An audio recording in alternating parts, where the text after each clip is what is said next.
Um, okay, we are live. Welcome to the Wilds Cast. I have a very distinguished guest joining me this evening, and that is Imam Abdullah Antepli. That was pretty good. Close enough. Close enough, okay. Shalom and salam alaikum, everyone. Okay, shalom aleichem to you, salam alaikum. And Imam Abdullah is a globally acknowledged scholar, leader of cross-religious and cross-cultural dialogue in American higher education and in the non-for-profit world. He has built many organizations and initiatives to be able to facilitate religious and spiritual life across American college campuses. And he's really responsible for a tremendous amount of understanding between the different faith systems while upholding also their cultural integrity and dignity. And back in 2019, Imam Abdullah joined the Sanford School of Public Policy as an associate professor, and also another appointment at their divinity school. He also worked on a variety of faith-based humanitarian and relief projects in Burma and Malaysia with the Association of Social and Economic Solidarity with Pacific Countries. He's got an incredible resume. From 2003 to 2005, he served as the first Muslim chaplain at Wesleyan University, then went to Hartford Seminary in Connecticut. He was at Duke University. He was actually Duke University's first Muslim chaplain, and then the director of their Center for Muslim Life from July 2008 to 2014. He is one of the top leaders, being called today one of the most prominent Muslim leader in higher higher education, I should say. So welcome, Iman. Welcome, Imam Abdullah. It's really an honor and a pleasure to have you with us. Thank you. Thank you, Mark. Pleasure and honor is also mine. Thank you for that gracious introduction. Well, so we're going to jump right into it. You had a phenomenal dialogue back in 2016 with the late and great Rabbi Jonathan Sachs. And may his memory be a blessing. Amen. Thank you. Thank you so much. Yeah, we had the honor at MJE of hosting him. I had a personal relationship with him, and he was just a gem of a spiritual personality who was taken from us way too young. You mentioned in that conversation with Rabbi Sachs that you grew up having read 3 anti-Semitic books by the time you were 15. Mein Kampf, a translation of the Protocols of the Elders of Zion, and Henry Ford's The International Jew. What were your perceptions of Jews that you grew up thinking about? And where are you from? You're from Turkey originally? I am from Turkey originally. I grew up in the southeastern part of Turkey on the border with Syria. Mm-hmm. Many of us who are blessed not to grow up in a hateful environment, we really may or may not understand the effect and impact or seductive attraction of hate. Often, if you look people who are attracted to violent ideologies or hateful ideologies, because they are looking for answers. They are looking for answers to complicated questions, or they are trying to make sense of their life, which is miserable. Their lives are perpetual failures in their personal life or in the society that they are living in. I wasn't alone. Like most people growing up as the descendants of a wonderful civilization, many Muslims in the Middle East, in North Africa, and other places, they wake up every morning asking themselves, after so many years of golden ages of Islam, what went wrong? Why are we failing? Why are we economically, socially, politically, athletically, like in every category, you see that you are part of a society that is constantly losing. And what hate does, it takes these complicated questions and gives you a very simple, compelling, convincing, black and white, essentialist, simplistic, reductionist answers. And I was regretfully introduced to a very sophisticated anti-Semitic literature, 3 of them you mentioned, really convinced me for a number of years the failure of Islam, the failure of Ummah is because of this evil community, evil religion, who are behind the banks, who are behind the media, who are behind the Western powers, and constantly and innately trying to defeat Islam, humiliate Islam, is designed systems that will be hostile to Islam. And Israel's creation and presence was another manifestation of that assault, that crusade to the Islam. So it wasn't a bias. I was made to believe for a number of years that Judaism as religion and Jews as people are irredeemably evil. Thank God that anti-Semitism was pushed to my heart through mainly secular, nationalist, chauvinist education that I was part of. I became religious. I was introduced to religion through mainstream Islamic understanding. It was my attraction to Islam, my religiosity, me becoming a from Muslim, pious Muslim, davening Muslim saved my soul. God of mercy didn't allow me to keep that poison in me, that toxicity in me. Through the teachings of Islam, through becoming religious, I was able to take the nearest exit and now have been driving in the opposite direction as fast as I can. So you're saying, this is fascinating, Imam, you're saying that what influenced you in anti-Semitism was a more of a secular nationalistic education, and it was you're finding your faith Yes. in the Quran and in Islam that made you more open to Jews. It made initially the morality that's being taught through Quran, the ethical principles that the Prophet Muhammad represents. It made the kind of poison that I swallow. It made anti-Semitism irreconcilable. I couldn't reconcile learning about the mercy, compassion, love that I'm supposed to live through with the kind of intense hate that I feel for Jews and Judaism. It sort of pushed the anti-Semitic hate out of my system. And then that recovery journey, because the act of teshuvah, act of Muslim repentance, is not just instantaneous. You don't just ask forgiveness and be forgiven. If you are really serious about being forgiven or asking forgiveness, both figuratively and literally, you beat your chest like my Jewish brothers and sisters do on Yom Kippur. You try to understand why I was lied to in the first place, why I swallowed unfiltered. I wasn't able to filter out the hate for a very long time. In what way I can turn this into a recovery, and in what way I can turn my recovery into a source of education to other Muslims who are as vulnerable, if not more, to similar anti-Semitism as I was. And you're talking about anti-Semitism that was found in nationalism, in secular nationalism, not Yes. anti-Semitism coming from the Quran or from No. Islam, because you're saying there are those kind of anti-Semitisms as well. right.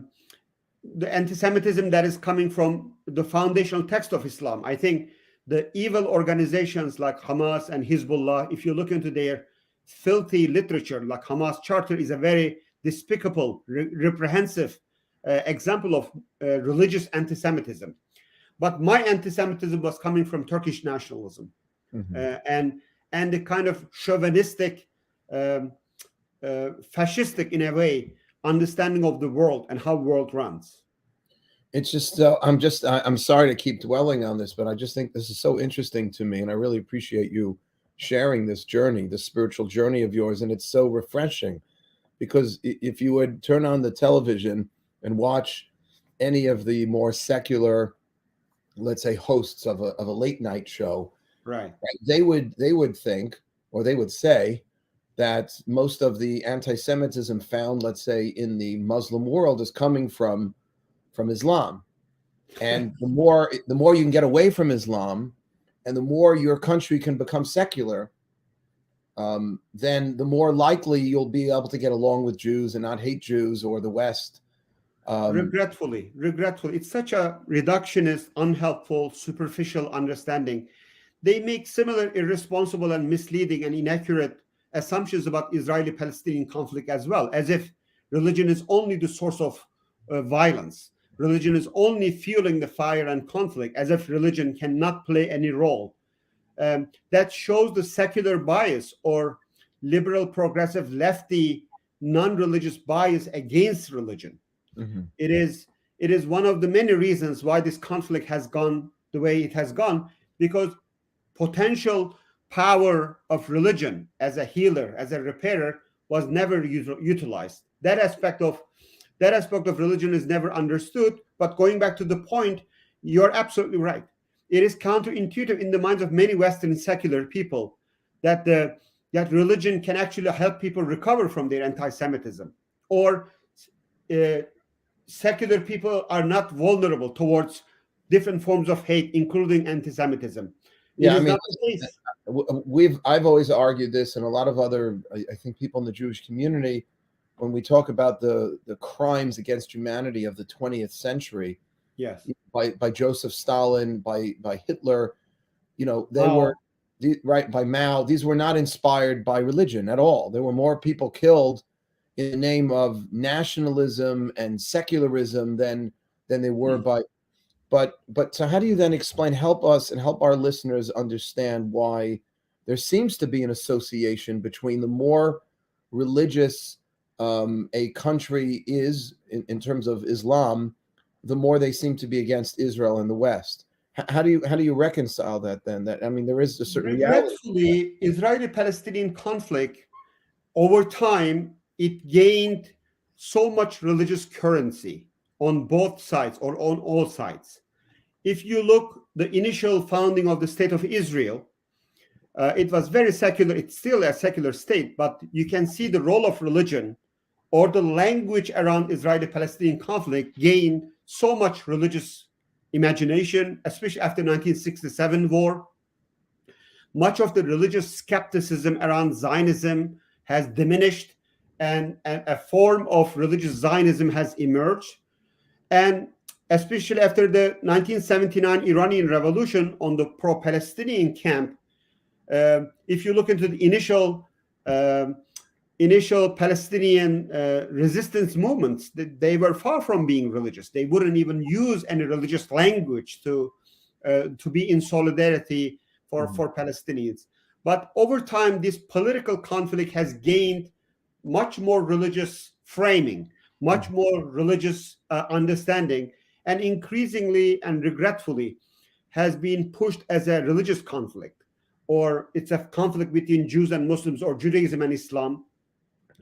And there's so much evidence into why some of the most horrific anti-Israeli, anti-Zionist, or anti-Semitic voices are coming from more religious communities, like Iran.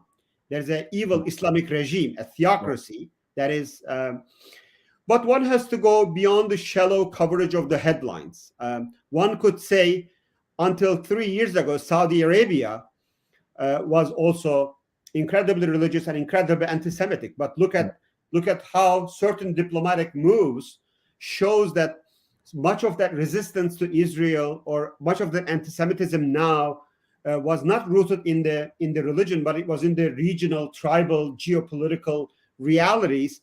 Now Saudi Arabia, a country which has funded much of the anti-Semitic literature around the world, the 3 books that was written and given to me before 15 was financed by the Saudi Arabian government, or the Wahhabi ideology there. And much of the global anti-Semitic literature in the Muslim world, these books and others translated into Muslim languages, was done by the Saudi regime or Saudi money. Now you see that there's a major shift, that they are now going through their textbooks. Not only they are hitting the brakes. That means there is nothing innately scripture or theologic or religious. This is politics playing and weaponizing religious identities against one another. This is wonderful to hear, because the way, unfortunately, Islam is portrayed as a religion is one which is very intolerant of anyone else other than, and it's such a shame because we have so many similarities. I mean, Judaism and Islam carry, I've always said, and with the greatest respect to my Christian, cousins, there's so much more that we have in common, Jews, theologically, spiritually, with Islam than we do with Christianity. It's much closer faith system. But and when I have that conversation with a colleague of mine, they were like, yeah, but Look at all the religious Muslims; they hate Jews, and the more secular the government, the Arab government. The sad thing, Mark, is people will say that. Look at the religious Muslims; they hate us. If you ask them how many religious Muslims you have ever met, how many Muslims came to your Shabbat dinner, how many mosques you visited, like they created this perception and reality in their mind without really checking and verifying, by only just relying on the political headlines in a post 9/11 United States. And I see the similar thing on the Muslim side. Oh, Jews hate us. Jews are Islamophobic. Israel wants to destroy this and that. Like, and you ask them how many Jews you met, how many Israelis you have ever had a 10-minute meaningful conversation. There is no real evidence. It is a perception. Don't get me wrong. There are people who prove that perception right. As I said, like there are evil people doing evil things in the name of Islam, like Hamas, Hezbollah, Iranian regime. The list goes on. And let's say 1.7 billion people and 1,400 years history. Right. If you look, as you said, not only we have theological similarities, just look at the way in which Rambam, Maimonides, that is being produced by a Muslim civilization, the way he talks about how Quran and Islam is one manifestation of Torah, one continuation of Torah, in a way, a branch from the tree of Torah. And he said, halachically, there is nothing wrong if a Jew davens and prays in a mosque.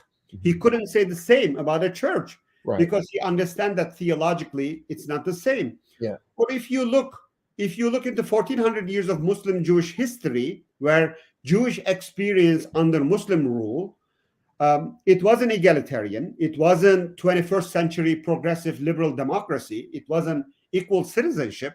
But if you compare their experience to Christian Europe, where every Good Friday is a sports, killing Jews, pogrom after pogrom, and Holocaust, there is nothing like that. No. But I'm saying this to really challenge that perception that something is innately anti-Semitic for Islam, or something is inherently anti-Jewish about Islam as a religion. This is absolutely categorically not true.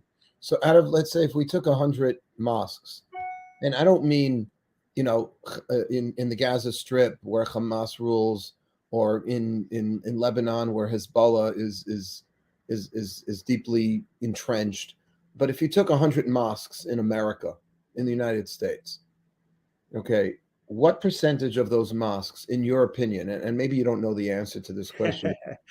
No, I know the answer, but complete your question. Right. What percentage of those mosques would be, would you feel comfortable saying they're just preaching the Quran and there's no anti-Semitism, and they have the kind of view that you are espousing of the Quran and of Islam? Would you, I mean, I'm just curious, and even if you can just give me a ballpark based on your perception. Have you, Mark, ever been to a mosque yourself? No. You live in New York, right? No, I've not been. No, it's good. Where do you live? I live on the Upper West Side of Manhattan. So I pass within a mile from where you live, there are at least 100 mosques. Right. A few miles between New Jersey and Connecticut, I'm sure there are a number of mosques. Don't rely on me. Just go to Islamic City or Islamic search online and put your zip code, and it will give you all the Islamic centers, Muslim community centers, Muslim cultural centers, and check yourself, especially in the United States. I would say overwhelming majority, if not all 100 of them, will have no intentional and deliberate anti-Semitism, will welcome, and you will find out that they have Jewish friends. They are doing Habitat for Humanity homes. They are running soup kitchens and shelters, maybe in partnership with mostly more liberal and reformed Jewish organizations and communities, who can politically sort of at least put elephants in the room and work on those kind of situation. I would say overwhelming majority of the Muslim community will be in the United States open. The existing anti-Semitism in the Muslim community and existing Islamophobia in the Jewish community is often quote unquote innocent.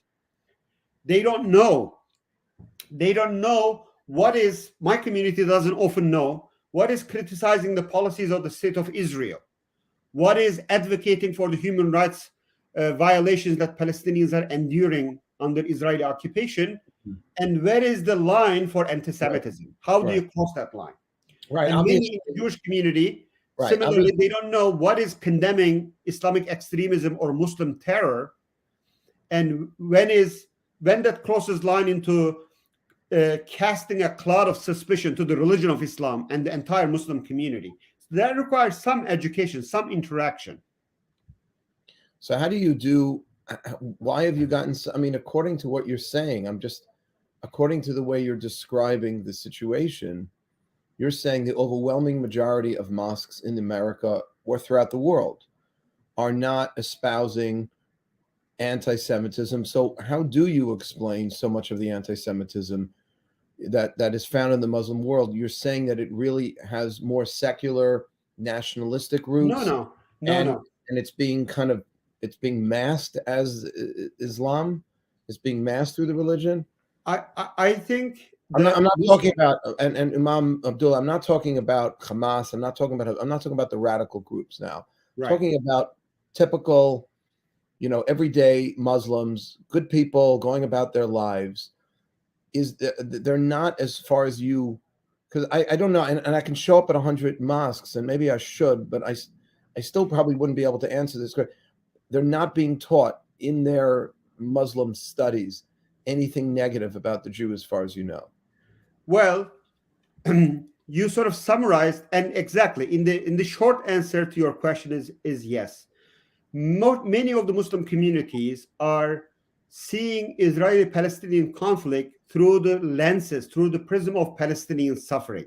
Mm-hmm. Sure. My community, they would often say, I have no problem with the Jews. I have no problem with Judaism. I have no problem Judaism being a religion.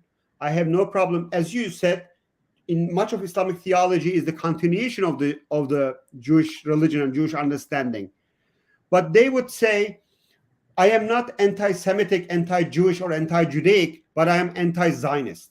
Mm-hmm. I have problem with the state of Israel. I have problem with the way. Let me just jump in, and that's not an excuse, because a lot of people in the Jewish community believe, including Rabbi Sachs, who wrote this, that is often just an excuse for anti-Semitism. Yes, that you can't really say I hate the Jews. I agree, and that's irresponsible because many Jews, they don't make a distinction between their Jewish identity and their Zionism. It's one of the same. Mm-hmm. So my community's vulnerability is they have a relatively easier time in accepting Judaism as a religion and Jews as a religious community, but they don't know how to accept Judaism as people, as a nation, as a community and tribe that has an aspiration for sovereign nation state. Mm-hmm. Like for me, I have a distinction between Turkish nationalism and my Muslim identity. But for many Jewish brothers and sisters, it's one of the same. Their Judaism being both religion as well as being a peoplehood, that is not a very clearly understood reality for many Muslims. And they need friends like you and others who will walk this journey with them, who will interact with them. But I speak confidently. Look, I take Muslim anti-Semitism very seriously, and it's on the rise.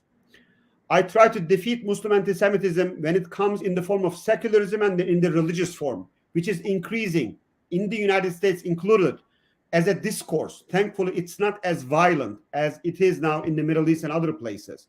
I don't take this very seriously. But to say that all bridges are burned, and the Muslims all over the world are irredeemably anti-Semitic, that is not true. That's beyond. That cannot be further from the truth. No, of course not. And what do you think we can do? I guess just having more of these conversations can't hurt. What do you think we can do to foster greater understanding? Because you're a Muslim scholar, so you'll appreciate this. Sure. Christianity is a faith, and you can be an American Christian, and your faith is Christianity, and you in terms of your nationality, you're an American.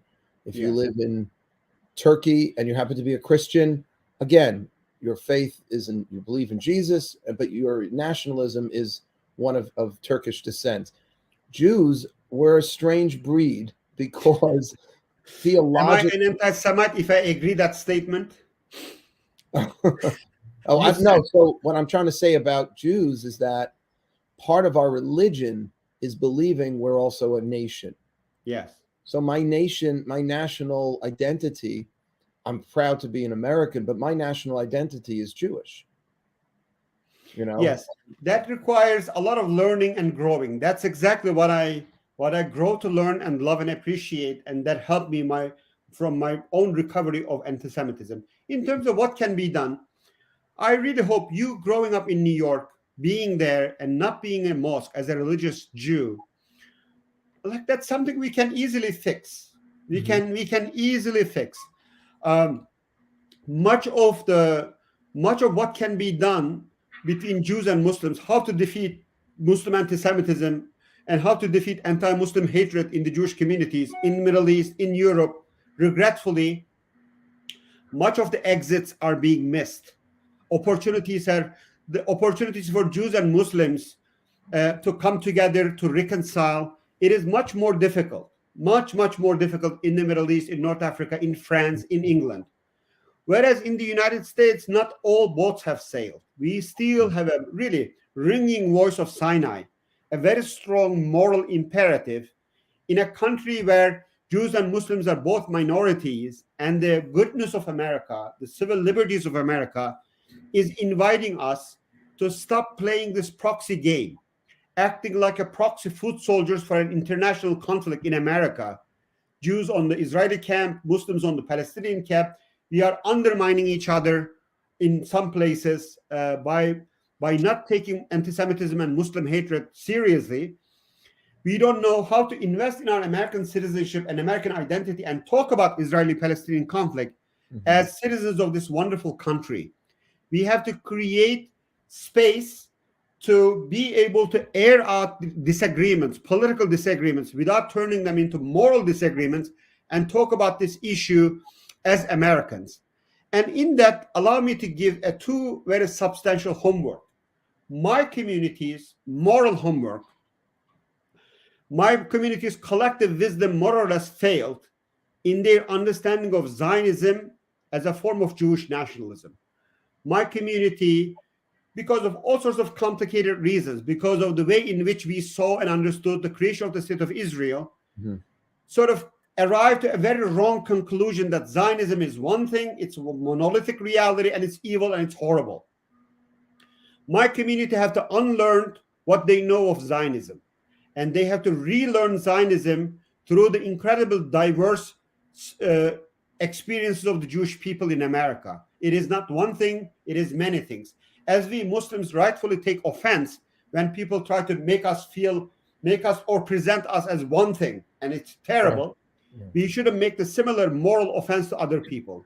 I think for the most part, my Jewish brothers and sisters' moral homework in terms of how we can do this together is their ability to internalize and understand the Palestinian suffering a little bit more differently Mhm. and more.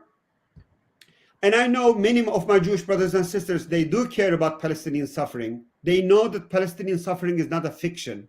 They know there are real human beings there who are deprived from all sorts of rights and liberties. And it's not entirely Israel's fault. Their own leaders are much worse in many cases. But there is a way in which my Jewish brothers and sisters can really understand and discern and internalize Palestinian suffering a little bit better so that they can hear from their fellow Americans who happen to be Muslim. When we talk about Palestinian suffering, we are not talking about annihilation of Israel. We are not talking about killing Jews. We are not triggering some existential fears or some old unhealed wounds. We are talking about issue of justice and human rights, which in that frame, many Jews would be on our side. Like majority of the American Jews are two-state solutionists. So as the majority of the majority of the American Muslims. Every poll shows overwhelming majority of the both Jewish and Muslim communities in the United States are two-state solution people. They want Correct. these two communities to live side by side, but somehow So we what don't. do we do? So Imam, what do we do now? First of all, I really appreciate your comments here.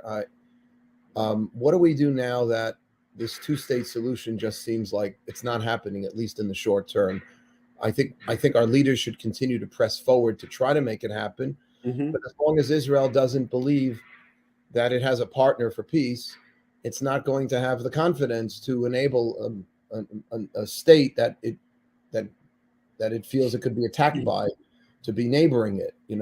That's what happened in Gaza, and they're just concerned, justifiably concerned that allowing the present leadership to create a state is just going to create a big Gaza situation for Israel. Given that reality, what do we do here in the United States? Because you know what happened after the last Gaza incursion, and this keeps happening all the time.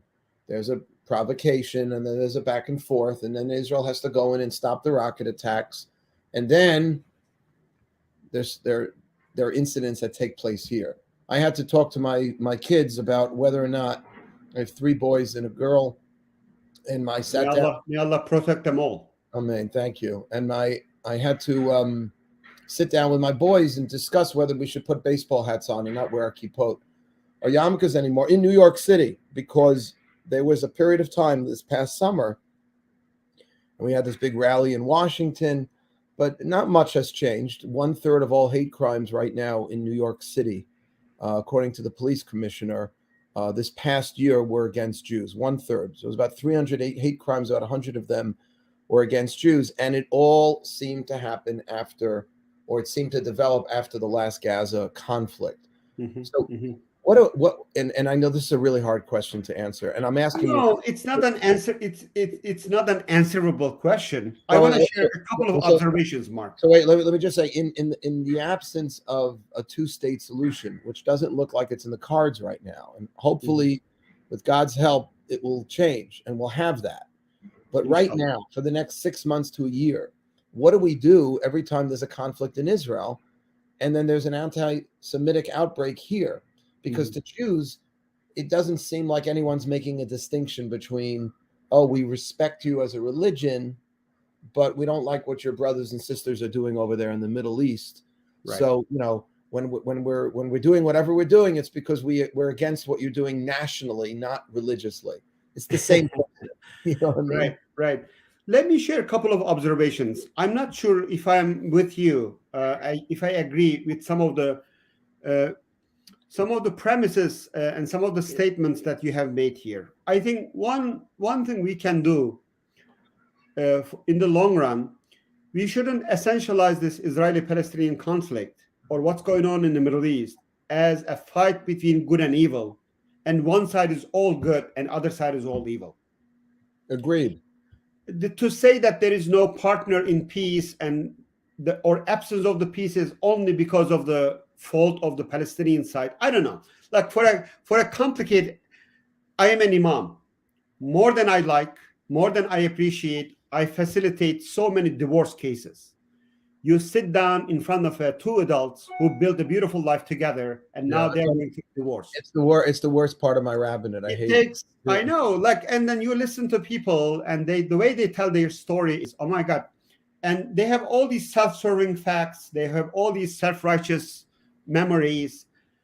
They are, in a way, self-justifying that it is all one party's fault. It takes two to destroy peace. It takes two to, and different proportions. You never know, and you may never know exactly. So let's make sure we understand how complicated Israeli-Palestinian conflict is, how much over the years even has gotten a lot more complicated. Look, I don't know if Israel can in right mind say there is no peace when now they have an Islamic government, when they have Mansour Abbas, when they have an incredible opportunity to model and exemplify, because Israel's primary test of sincerity for peace is not with Palestinians in West Bank and Gaza. Israel's primary sincerity test is for peace is towards their own citizens, 20% of the Israeli society who are Palestinian, who are Christians and Muslims. And they have to show that they are equal citizens in every aspect, and there is no systemic or structural discriminations against them. Israel, as a Jewish democratic state, can uphold those Jewish as well as democratic values at the same time. It's possible. So let's not essentialize the conflict. Second, well, before you get to number two, if I can just respond, because it's very important. I agree with you wholeheartedly on the Israeli Arabs, the 2 million Israeli Arabs that are living side by side with my Jewish brothers and sisters in Israel. And I think it's been an incredible experiment. It's far from perfect on both sides, no question. Far from perfect, but there is an impressive and growing fuller side of the glass. Yeah. Now but one has to pay attention. Regretfully, neither Muslims or pro-Palestinian American Muslims nor the pro-Israeli Jews are paying enough attention. People say, I love Israel. I ask, what percentage of Israel do you love? If you only care and understand and love Jewish Israel, you only like 80% of Israel. Right. True. If you like Israel and love Israel in totality, you have to consider the other 20%. And that's why there's a mosque. I brought my group to the Knesset. There's a mosque in the Knesset. I know. I prayed there many times. Right. So that's beautiful. So that's beautiful. But we were talking about this two-state solution, which is a state for the Palestinian people. Mm-hmm. And in my mind, and respectfully, as long as the Palestinian Authority, which is the governing body for the Palestinian people, that's not a terrorist state, in terms of, like Hamas and Hezbollah, as long as they continue this pay for slave program, which unfortunately still prevails, they're still giving money to Palestinians that commit terrorist attacks. That's coming from the PA. We still have evidence that that's happening. That has to stop. It's gone through ups and downs, and I have friends who are involved in that, legislation, but you can't expect Israel to promote a two-state solution with a governing entity that's still paying some of their people secretly, quietly, incentivizing them to commit acts of terror against Jews in Israel.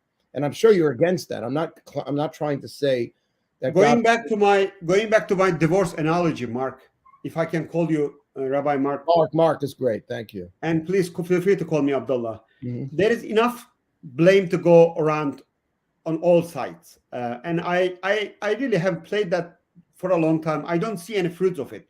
What I was planning to say was the previous administration, Trump administration, showed how effective we can be, for better or for worse, if we want to, as an honest mediator and power broker in the Middle East as Americans. If we work as American Jews and American Muslims, if we do our part in influencing American foreign policy, American diplomacy, American soft and hard power, in pushing, exercising tough love and the soft love in ways that we should do, in making two-state solution as a non-negotiable policy decision for America, that's where we can make a difference. There is very little you and I can do about PA. Probably there is very little we can do about the increasing the far-right governments in Israel. But there are things that we can do here in the United States. That's what I want to call American Jews and American Muslims' attention to, what we can do here in the United States. Well, listen, but Abdullah, we can try to get our act together better here in America, no question. And that can start by us spending more time with each other in each other's houses of worship. I totally agree with all that. The question is, if you're what you're suggesting is that we work together to push Israel to implement a two-state solution, I'm all for that too, as long as the state that Israel would be helping to form or supporting is not run by people that are paying their own people privately to commit acts of terror. As long as that can change, but currently, look, I was part of Secretary John Kerry's peace plan. Yeah, and I think it was one of many failed peace processes. But I think that particular peace process was one of the most significant attempt to understand and legitimize Israel's security concerns. Israel's and Jewish Israeli security concerns vis-a-vis Palestinians and the broader Middle East is not a fiction. There are people with missiles, tens of thousands of them in Lebanon, and so many in Hamas. I think Secretary Kerry's plan was one of the most successful attempt to accommodate, understand, and legitimize Israel's security concern. But it was also one of the most significant truth-telling to Jewish Israelis, that you can rely on your military and technological and economic power for a long time. Somehow Jews can carve themselves out of the Middle East and figuratively or literally hide behind the walls Right. and experience peace and prosperity without peace and prosperity for the Palestinians. If anybody is dreaming this, like somehow, who cares Yeah, about no, Palestinians? We will look for our own happiness and prosperity. This is a pipe dreaming. I will ask, I, what the heck are you smoking? right. I, So Palestinian I totally prosperity, agree. Palestinian peace is essential to Israeli and Jewish peace and prosperity, and vice versa. We have to equally care, and we have to equally advocate, invest, nurture, empower for both communities, independent, thriving societies. 100%. And I think, listen, you ask the typical Israeli, they want peace with their Palestinian neighbors. They do. And creating this little, like you said, this wall and peace and prosperity, carving out this little Jewish enclave within this broader, it's what we call in Hebrew a b'diavad situation. In halachic religious literature, there's what's called lechatchila and b'diavad. Lechatchila means the ideal way you go about something, which is the way ideally you should live as a Jew. And then Right. there's the situation where you can't have the ideal, like we have this in the halachic system. You have a b'diavad, it's not great, but it's fine. Okay. And I think most Israelis would probably agree that we're living a b'diavad situation with our Arab neighbors. Because if we had lechatchila, we would have the way Jews and Muslims used to relate to each other, right? And as you said before, and I appreciate you acknowledging it, it wasn't egalitarian under Muslim rule. It wasn't perfect, but it wasn't what we have today. And I think we all want to change that. The question is, do we have the leadership to change it? Because you and I in America, I don't want to get involved and push Israel to implement a two-state solution with a partner that is going to create a bigger problem. That's what happened in Gaza. I remember my tour guide. I bring groups to Israel every summer, and my tour guide back in 2006, when Israel basically took the 7,500 or so Jews that were living in Gush Katif, which is the Gaza Strip, and forcibly removed them. So there were a lot of Jews against that. My tour guide, who fought in the IDF, was a captain in the IDF, he was in favor of that. He said, we need to give them their own place. And there's 7,500 Jews being protected from 1 million Arabs. He said, it's just not it's not smart. Okay. And listen, it's easy. We don't have a crystal ball. But unfortunately, I think people are shell-shocked from what happened there. Here's an example of where we gave something unilaterally and say, let's see what you do with this. You can have, and then it turned into. But my brother Mark, try to see the world through the eyes of the Gazan people. I think the narrative that you lay out there, and I heard we gave them Gaza, and they inherently, for no reason, choose war. I encourage you to, if the kind of implication here, who would choose between peace, prosperity, running water, sending your children to school, and war and death for no reason? Again, there is no justification to Hamas terror. Hamas is evil. But there is more to the story than people for no reason choosing war. So why, in your opinion, Abdullah, why have they taken this route? To neglect, yes, Israeli forces and settlements left Gaza, but Israel continues to determine the fate of Gazan people, what gets into Gaza, what gets out of the Gaza, with some legitimate security concern. And their life has not improved in any way. And Israel shares a partial responsibility, at least, of that human misery, because even a milk powder cannot enter, a medicine cannot enter, the hospitals cannot enter. At least a partial responsibility of the military siege that turned Gaza effectively an open-air prison, even though they may be free to move around within the prison, but their connection to the external world is completely controlled by the Israeli government. So, again, I don't want to respond to those facts by my own self-serving facts. What I would like to focus on is, in the United States, is there a way in which American policies could acknowledge Israel's, Jewish Israelis' very legitimate, very real security concerns, existential concerns, survival concerns, yet at the same time can empower the bad faith elements to eliminate the evil organizations like Hamas and other Islamic Jihad type of organizations from the Palestinian community, and empower the civic institutions and civic structures within the Palestinian society to help these people to build independent Palestinian state. I think we have a pretty good chance. If we miss this chance, then we are heading into a collusion. And I think one of the very few good things in my mind the previous administration has done through Abraham Accord, without even realizing, I don't know if that was their intention, because Abraham Accord initially was an alliance against a common enemy, Iran. But it went beyond that common enemy. Look at what's unfolding. No, it beyond the shows strategic the and Abraham. military alliance in UAE, in Bahrain, in Saudi Arabia, in Morocco, and now even, inshallah, God willing, in Sudan.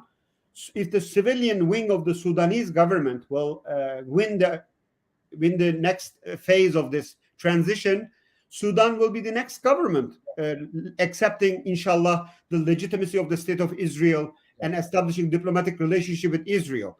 So who can say no, Muslims and Arabs will never accept the legitimacy of the state of Israel? Who can say there is no partners in the region, in the area where Israel can establish economic, political, cultural, peaceful ties? There is enough evidence that it's possible. Let's push in the same direction to make sure whatever modest achievements that Abraham Accord achieved in terms of indigenizing and legitimizing Israel in the Middle East will be expanded to other Muslim majority countries in the region. As you beautifully said it, inshallah, that would be incredible. And I 100% agree. Even though that these Abrahamic Accords were there to deal with a common foe, Iran, it has developed into something really a fundamental respect between our two cultures and our faiths. And it's not just an economic cooperation. I have friends involved in the whole process there, and it's a beautiful thing. You can now get kosher food, in these parts of the world where it was dangerous for a Jew to go, and that's unbelievable, and that's very encouraging. The difference is those governments have made a choice, and in my opinion, Abdullah, the Palestinian people need to make a choice to live side by side and to put down our arms and stop fighting each other and come to a mutual recognition of respect. That's the only way. And we that's have to be extremely careful, my brother Mark. What we say, even remotely, is not implying blaming the victim here. I believe not only Palestinians, but any human being, any decent human being, if they are given an equal choice between war and peace, between death and life, they will choose peace and life. Yeah, but the only problem is with that analysis is that you are not taking into account that people, unfortunately, in the Muslim world are raising their children to believe that it is more valuable. That's categorically not true. I mean, are you going to teach me my community? Do you know my community better? Those elements that you just mentioned in the Muslim community is incredibly marginal, reprehensible people. They don't represent the majority of the Muslim community. They represent a large swath of the leadership. That is not true. That is really not true. That's what I'm trying to convince you. In Gaza Strip, it is. And that's who we're talking about now. Number two, in the West Bank, it is. They're still poisoning small Muslim children with anti-Semitism like you were poisoned as a child. It's still in the books, my friend. So if that doesn't change, I mean, I'm just saying, and then you and I are going to work to push Israel to make a peace treaty with those leaders. Not only pushing Israel, but also pushing Palestinians. I get it, but Palestinians we have to stop the rhetoric, and we have to stop learning to hate each other. Okay, and there are no books in Israel that teach Israelis to hate Arabs, but there are books in the Gaza Strip and in the West Bank, textbooks in schools that are teaching Muslim children to hate Jews. And I'm sorry, and Abdullah, I have I the think the great. scale of the problem is really exaggerated. Tel Aviv University has run through wonderful, helpful study, and they went through many West Bank schools and textbooks. Um, Again, this kind of misinformation based on not scientific work is not helpful. And also that equation that there may not be any books teaching hate against Muslims and Arabs in Israel, but if you look in the last 2 decades, I'm not anti-Arab saying there isn't, racism and but there's violence nothing. against Arab citizens, both in Israel as well as in West Bank, has significantly increased as well. We are talking about the conflict context Yeah, but where Abdullah, there's a clear distinction here. There's a clear distinction. I'm not saying there aren't Jews who don't develop hatred towards Arabs. Of course, that's true, and that's wrong, and it should be stopped. But there's nothing systematic in the Israeli educational program, and there is within the Palestinian educational program, and that's not exaggerated. That's well documented, as is the pay to slay program. Now, again, fundamentally, and that's why I'm so honored that you came on this podcast. pleasure and honor is mine. Thank you, thank you. That fundamentally there's nothing between our faiths that should be keeping us from loving and respecting each other. Okay, Absolutely. That's I think one of the most important things that came out of this whole conversation, that I want my Jewish listeners to hear, that you are a faith-based Muslim cleric who believes that there's nothing in the Quran, there's nothing in that, and I get it.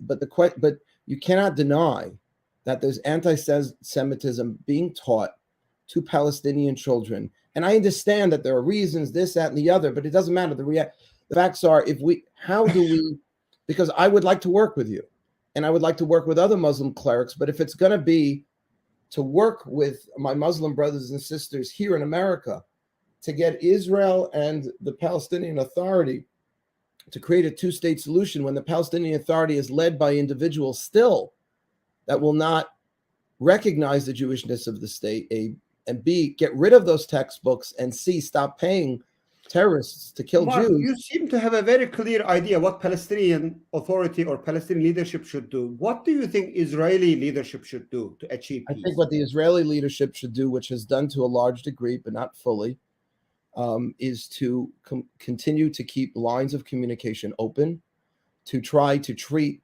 its Palestinian neighbors with the greatest decency and respect, as any human being needs to treat each other, as much as they possibly can. And they need to protect their people from rocket attacks and from individual acts of terror, which are not only being taken place by Hamas and Hezbollah, but by individual Palestinians who grew up in the West Bank and are not ruled by Hamas or Hezbollah. That's the problem. How do we replace those leaders with leaders that want to that will stop teaching the hate? That's still happening. Hateful leaders are like cancers. They take their power, or hateful leaders of any kind, they take their power like a cancer from a deteriorated immune system. If the overall immune system of any society is healthy, functional, if the values and the virtues of Judaism and Islam is on full display, those hateful leadership will not rise to the power, inshallah. It's been an absolute pleasure. Let's dedicate our lives to establishing peace where we can here in America first, and 100%. exporting to Middle East. If we haven't done what we are supposed to do here, if we haven't taken Jewish-Muslim reconciliation as a priority in the United States where it's possible, Correct, where things are possible, especially in 100%. places like New York, and let's take by them the to way, ourselves. and Abdullah, I would add also what you mentioned before about looking at what's happening with the Abrahamic Accords, because it is, I find that people are not taking that as seriously because it was a Trump initiated program. So anything that Trump had something to do with becomes tainted by some people. So, but I think that's a mistake, because God, as we know, works through mysterious ways. Okay. True. The bottom line is that Muslims and Jews are getting along in a whole host of other countries. And please God, inshallah, as you said, that should only spread. That should, Bezrat Hashem, should only spread. And you and I should continue to talk, and we can continue to argue. Absolutely. That's what friends do. That's what loving, caring people and friendship means. You don't only say what you want to hear, but you display your disagreements as well. It's been an honor. It Thank you seems so much we for are out giving of us. time. Thank you. We are out of time. Thank you so much for your time, and I really applaud you for coming on and for the amazing work you're doing. I wanted to talk a little about College Campus, but I want to bless you that you should continue your holy work on college campuses throughout the United States, and God should continue to bless you and your family with just good things to come. And Bezrat Hashem, Vimru, Vimru, Vimru, Amen. I amen. would like to give a shout out to my colleagues at Shalom Hartman Institute. Yeah. The program that we are running there, Muslim Leadership Initiative, is one good example of how decency, good education, moral courage can really move Jews and Muslims forward despite and against all odds and difficulties that we are facing through. I really hope next time when you and I talk, it will be at the 2nd Avenue, Delhi, or anywhere else where you will invite your newfound Muslim friends. And I would love to host you here in North Carolina when you come to visit one day. That would be an honor and a pleasure. Thank you, Abdullah. Thank you for your time. Thank you. God bless all of you, and my regards and my salam and peace to all the people in the audience. Thank you so much. Assalamu alaikum. We'll be in touch. Alaykum shalom. Yeah.